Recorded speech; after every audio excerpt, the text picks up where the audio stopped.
Hello all students, welcome back to my channel English to Marathi Guide. Today we are going to start the section 3 and the first topic is 3.1, the summary writing. Students, summary writing is asked in your board examination for 3 marks and it's a very easy topic.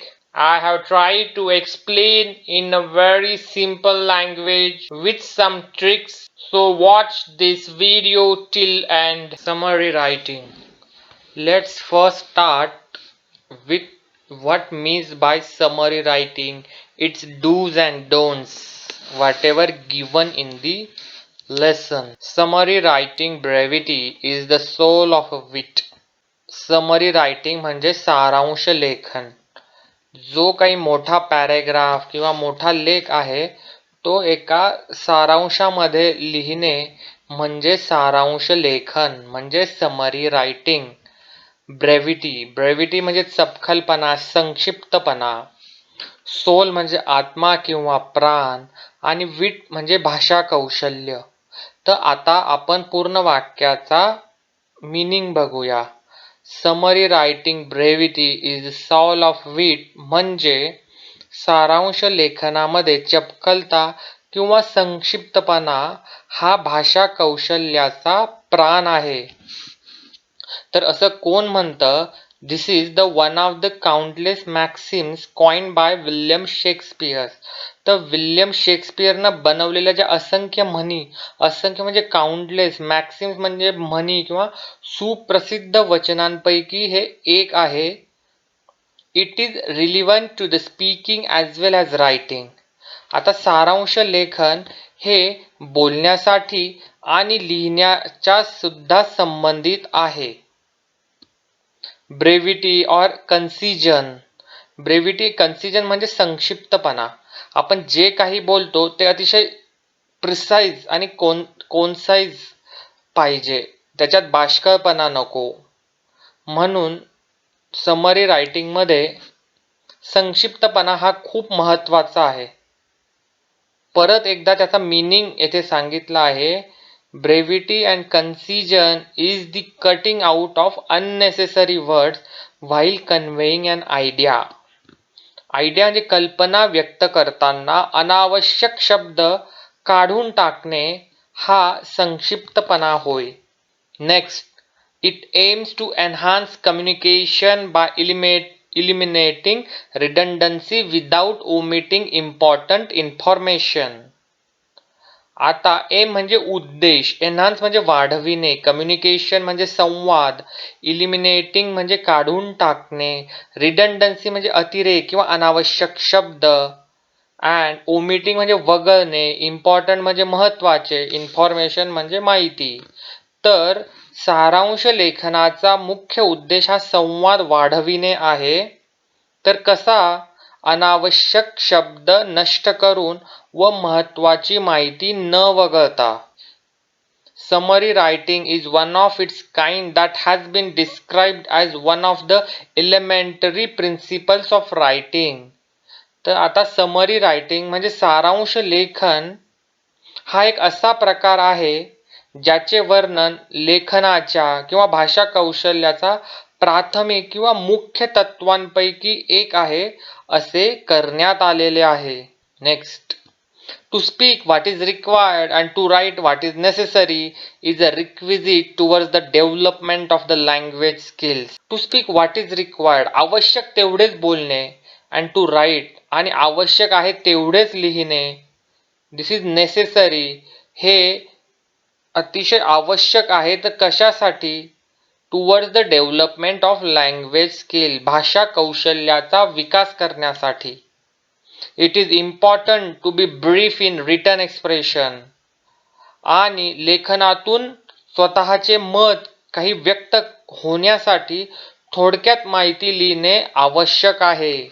Next, to express in brief the main points of a written record is the summary writing skill and that can be developed by practice. आता पुढे असे म्हटले आहे की लिखित नोंदीत मुख्य मुद्दे अतिशय थोडक्यात व्यक्त करणे हे सारांश लेखनाचे कौशल्य आहे आणि ते कशाने डेव्हलप होते त्याचे सरावाने. Practice makes man perfect. विद्यार्थ्यांनो, मराठीत तर तुम्ही लिहू शकता सारांश लेखन, पण इंग्लिशमध्ये लिहिताना तुमच्याकडे शब्दसाठा भरपूर हवा आहे.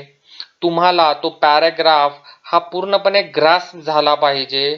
त्यासाठी तुम्हाला तुमचे शब्दार्थ वाढवण्याची गरज आहे आणि इंग्लिश लँग्वेजवर थोडेसे तुम्हाला प्रभुत्व मिळवावे लागेल. तुम्हाला प्रॅक्टिसही करावी लागेल. Summarising has definite purpose. आणि सारांश लेखनाचा निश्चितच एक उद्देश असतो.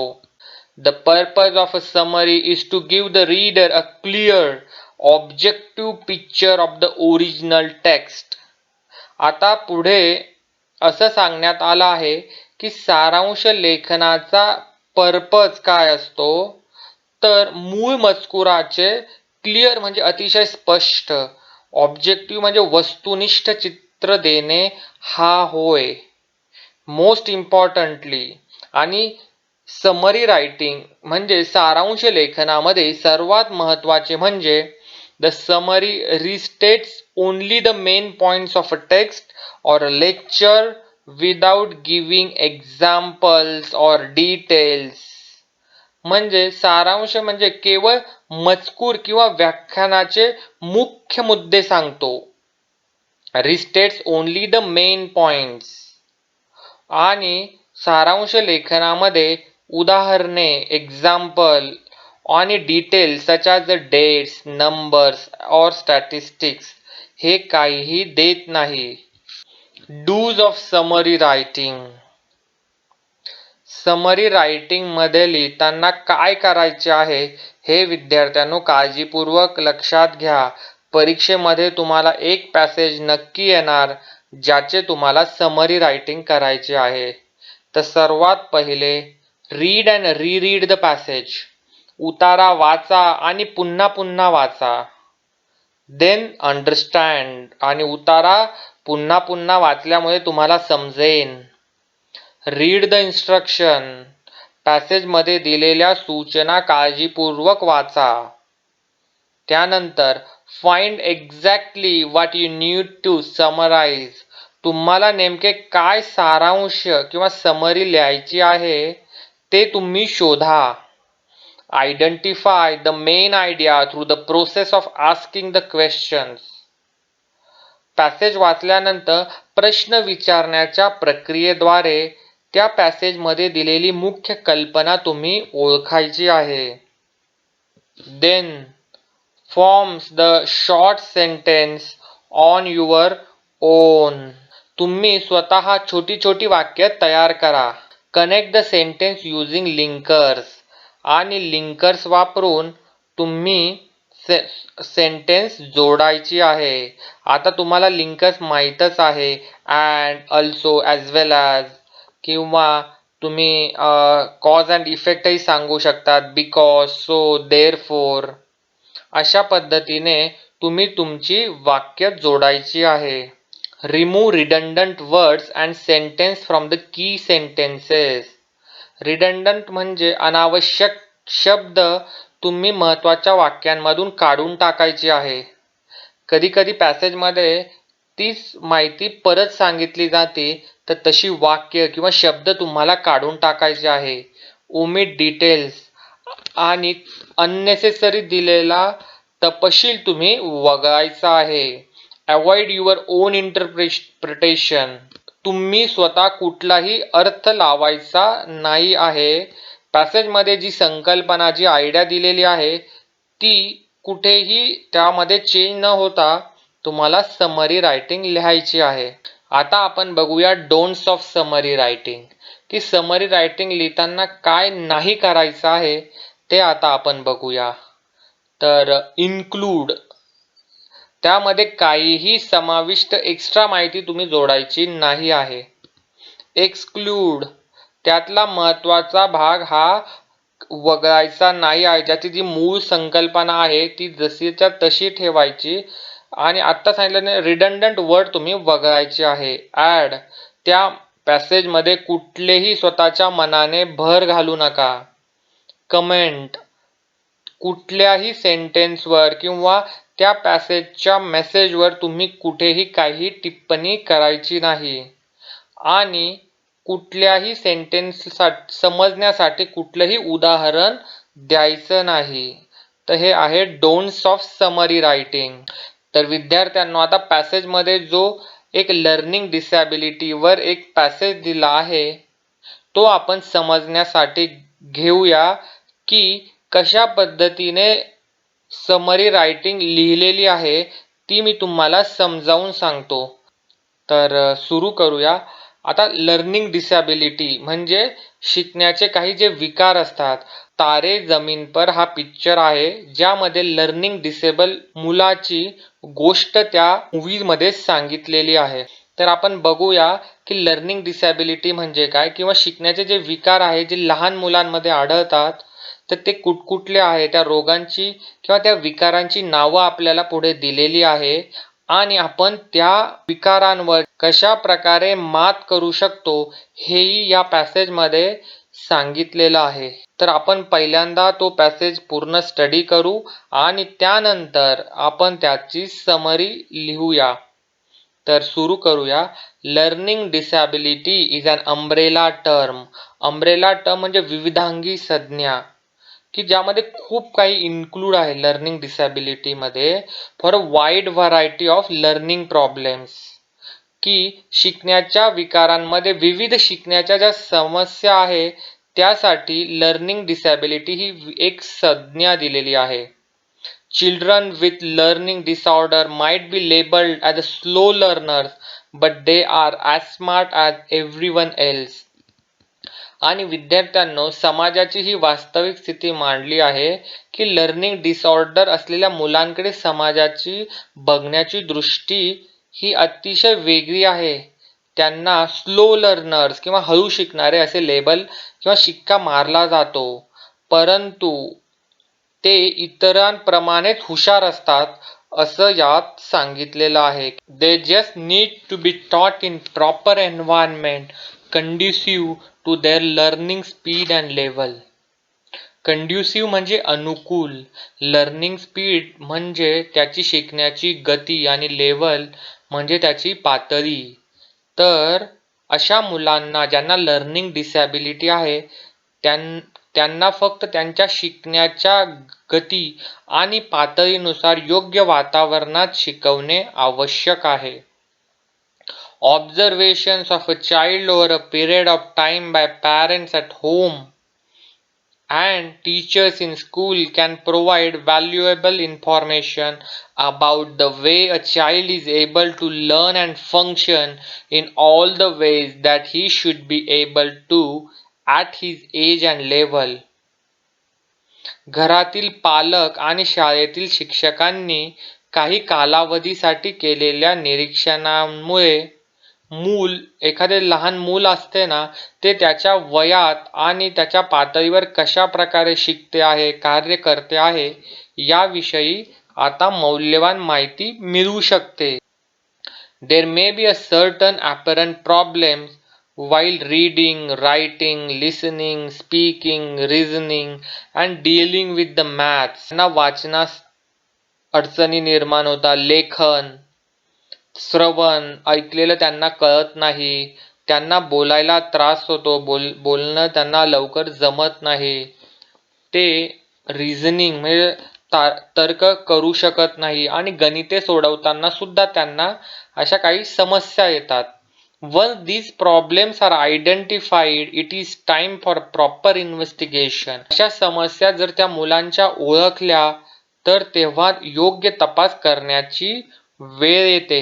It is important in order to clarify specific learning disorders. विशिष्ट शिकण्याचे जे विकार आहे हे स्पष्ट करणे फार महत्त्वाचे आहे and also rule out any other issues affecting the student's educational progress. आणि विद्यार्थ्याच्या शैक्षणिक प्रगतीवर परिणाम करणारा इतर कोणताही मुद्दा बाद करणे हे यामध्ये महत्त्वाचे आहे. इन्व्हेस्टिगेशन म्हणजे त्या मुलावर इन्व्हेस्टिगेट करायचं आहे की त्याला नेमका प्रॉब्लेम काय आहे. Investigation may reveal various types of disorder, dyslexia, dysgraphia, dyscalculia, specific reading disability, auditory processing disorder म्हणजे APD आणि ADHD, attention deficit hyperactivity disorder. आता डिस्लेक्सिया म्हणजे काय की वाचन करण्यात किंवा त्याला वाचायला अडचण येते. त्याच्यानंतर डिस्ग्राफिया, ग्राफिया म्हणजे लिहिणे किंवा असे, तर त्याला सुसंगत लिहिण्यामध्ये असमर्थता असते त्या लहान मुलामध्ये. डिस्कॅल्क्युलिया, कॅल्क्युलेशन म्हणजे गणित, म्हणजे डिस्कॅल्क्युलिया म्हणजे गणितामध्ये त्याला अडचण येत आहे. आणि विशिष्ट प्रकारची वाचन अक्षमता किंवा काही त्याला शब्द बोलण्यात अडचणी येत आहे. मध्ये auditory processing disorder, also known as a central auditory processing disorder, is a condition that affect the sound that travel unimpeded through the ear, is processed or interpreted by the brain. Auditory processing disorder किंवा central auditory मुख्य श्रवण प्रक्रिया विकार, ज्याला असेही म्हणतात, जी कानातून विना अडथळा प्रवास करणाऱ्या आवाजावर परिणाम करते. म्हणजे तो जो आवाज आहे तो ब्रेन प्रॉपर इंटरप्रिट करू शकत नाही. Individual with APD do not recognise subtle difference between sound and words. आणि अशा मुलांना किंवा APD असा शॉर्ट फॉर्म वापरला आहे, अशा मुलांना ध्वनी आणि शब्द यांच्यामधला सूक्ष्म फरक हा कळत नाही. त्यानंतर आपण बघूया dyscalculia. Dyscalculia is a condition that affect a person ability to understand numbers and learn math, science and symbol. तर डिस्कॅल्क्युलिया म्हणजे काय, तर ही एक अशी स्थिती आहे जिथं लहान मुलांना संख्या समजून घेण्यात आणि गणिते शिकण्यामध्ये त्यांच्या क्षमतेवर परिणाम करते. Dysgraphia means it affects a person's handwriting abilities and fine motor skills. Dysgraphia म्हणजे त्या व्यक्तीच्या हस्ताक्षर क्षमतेवर त्याचा परिणाम होतो, त्याला चांगलं सुवाच्य अक्षर काढता येत नाही. Then dyslexia is a learning disorder affecting reading and language based processing skills like reading fluency, decoding, recall, writing and sometimes even speech. तर आपण बघूया, डिस्लेक्सिया हा एक शिकण्याचा असा विकार आहे जो वाचन आणि भाषेवर आधारित प्रक्रिया कौशल्यावर परिणाम करतो. जसे की त्याच्या वाचनातला जसं सांगेल अस्खलितपणा, डिकोडिंग म्हणजे अर्थ लावणे, त्याला आठवत नाही, लेखन आणि कधीकधी त्याला बोलण्यावरही त्याचा परिणाम होतो. Many aspects of speaking, listening, reading, writing and arithmetic overlap and build on the same brain capabilities. आता इथे ह्या लेखामध्ये असं सांगितलं आहे की मेनी ॲस्पेक्ट ऑफ म्हणजे स्पीकिंग म्हणजे बोलणे, लिसनिंग म्हणजे ऐकणे, रीडिंग म्हणजे वाचणे, रायटिंग म्हणजे लिहिणे आणि ॲरिथमॅटिक म्हणजे गणित सोडवणे, हे जे अनेक पैलू आहेत हे मेंदूच्या एकाच क्षमतेवर आधारित आहे. It is not surprising that people can be diagnosed with more than one learning disability.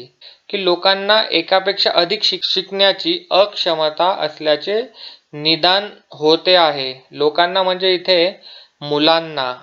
For example, the ability to understand language underlies learning to speak. जर एखाद्याला भाषाच समजत नसेल तर त्याला बोलणं येणारच नाही.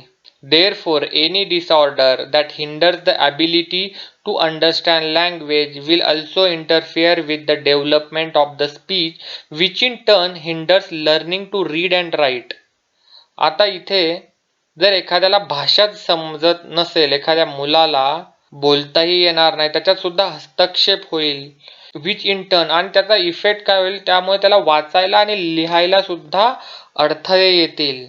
ADHD, Attention Deficit Hyperactive Disorder, includes difficulty in staying focused and paying attention, restlessness and difficulty in controlling the behavior. आता पुढचा डिसीज आहे ADHD.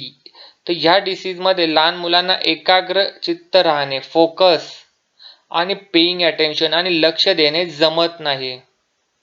ते रेस्टलेसनेस म्हणजे अस्वस्थ असतात and difficulty in controlling behaviour, आणि त्यांना त्यांच्या वर्तणुकीवर नियंत्रण ठेवण्यात अडचणी निर्माण होतात. There are many other learning disabilities that can be identified in the normal classroom at a school level. आता जे लर्निंग डिसॅबिलिटी मी तुम्हाला सांगितले, जे शालेय स्तरावर सामान्य वर्गातही ते ओळखता येते, जसे की पॅरेंट्स, टीचर यांना. Such problems can be solved to a great extent using various methods and treatments if diagnosed at an early stage.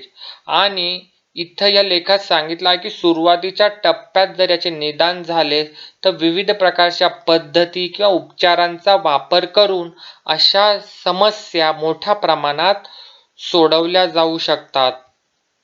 Inclusion in education is one of the ways to solve the problem of a children with learning disorder. ह्या learning डिसऑर्डरवर जर आपल्याला मात करायची आहे तर शिक्षणामध्ये सर्वसमावेशक group असलेल्या मुलांचा समस्या सोडवण्याचा एक हा मार्ग आहे. जे अशी लर्निंग डिसॅबिलिटीची जी मुलं आहे ती रेग्युलर मुलांबरोबर शाळेत घालायची, त्यांना वेगळी वागणूक अजिबात द्यायची नाही. In a mix ability classroom with effective teaching methods and conducive environment, a child with learning disability can progress in not only education but also social interaction. आता अशा ज्या लर्निंग डिसॅबिलिटी असलेले मुलं जर रेग्युलर मुलांमध्ये शाळेत घातले, प्रभावी अध्यापन पद्धती वापरली, अनुकूल वातावरण तयार केले, तर अशी लर्निंग डिसॅबिलिटी असलेले मुलं शिक्षणातच नव्हे, इतर मुलांचं बघून ते शिक्षणातच नव्हे तर सामाजिक संवादात म्हणजे सोशल इंटरॅक्शनमध्येही प्रगती करू शकतात, हे प्रूव्ह झालेलं आहे. Implementation of inclusive classrooms may vary, but the purpose will be achieved. आता सर्वसमावेशक जी वर्ग आहे त्याची प्रत्येक लेवलला त्याची जी अंमलबजावणी असते, इम्प्लिमेंटेशन, ती वेगवेगळी असू शकते, पण त्याचा उद्देश मात्र एकच आहे आणि तो साध्य केला जातो. अनफॉर्च्युनेटली, आता दुर्दैवाने म्हणा, our country is less open to inclusive learning for children with learning disability. आता आपल्याकडे काय होतं, एखादा मुलगा जर लर्निंग डिसेबल असेल तर त्याला दुसऱ्या शाळेत घाला किंवा जिथे मतिमंद मुलं असतात तिथे शाळेत टाकतात. ते चुकीचं आहे असं या लेखात सांगितलं जातं की त्यांना रेग्युलर मुलांबरोबर इन्क्लुझिव्ह एन्व्हायरमेंट ना शाळेमध्ये टाका, ज्यामुळे त्यांचा विकास होईल. Unless handled efficiently, these disorders often transform to a condition like anxiety and depression. जर अशा मुलांना कार्यक्षमतेने जर हाताळले गेले नाही तर हे जे विकार आहे त्या मुलांमध्ये अँझायटी म्हणजे चिंता आणि डिप्रेशन म्हणजे नैराश्यामध्ये त्याचं रूपांतर होतं. Parents, teachers, educators and other stakeholders must insist on the need to uplift children with learning disability म्हणजे LD. अपलिफ्ट म्हणजे त्यांची मानसिक उन्नती त्यांना करायची आहे, तर त्यामध्ये प्रमुख योगदान कोणाचं आहे? पॅरेंट्स म्हणजे पालकांचं, टीचर म्हणजे शिक्षकांचं, एज्युकेटर म्हणजे शिक्षण तज्ज्ञ आणि other stakeholder. These children need to be handled carefully in their own space.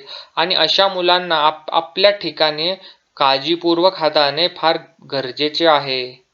They need love, encouragement and moral support so they can emerge with a great self-confidence, self-worth and determination. त्यांना प्रेम, त्यांना प्रोत्साहन दिलं पाहिजे आणि त्यांना नैतिक आधाराची फार गरज आहे, जेणेकरून ते मोठ्या आत्मविश्वासाने with a great self confidence, self worth म्हणजे त्यांना आत्ममूल्य, स्वतःची किंमत आणि डिटर्मिनेशन म्हणजे दृढ निश्चयाने ते उदयास येऊ शकतील.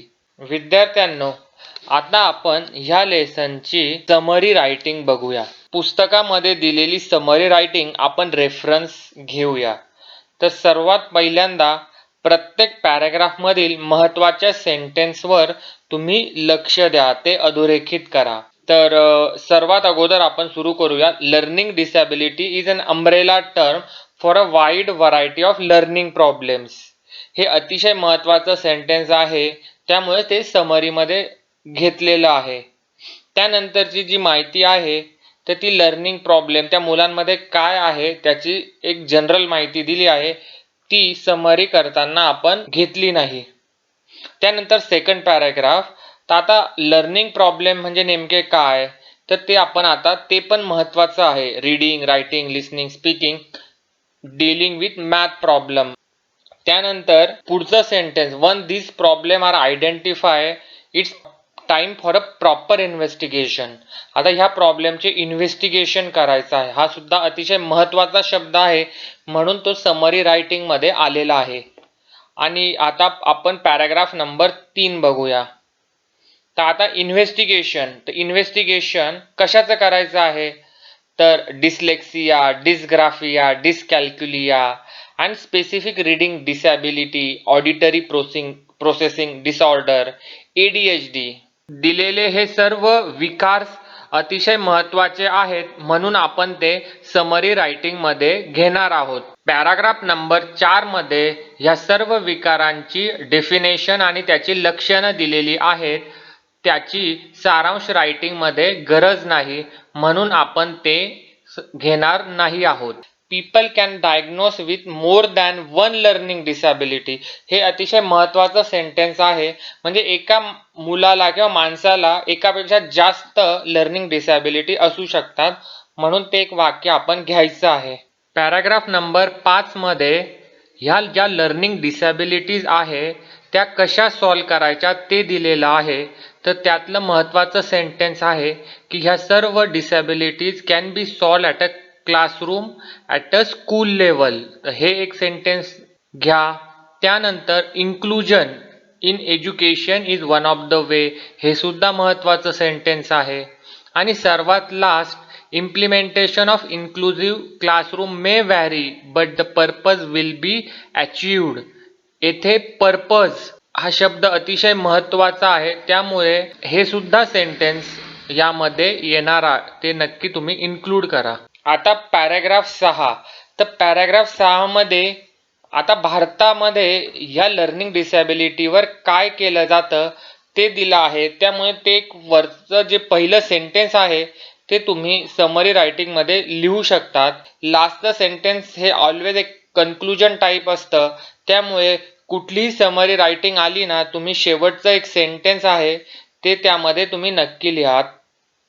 तर अशा रीतीने आपण समरी रायटिंग हा टॉपिक इथे संपवलेला आहे.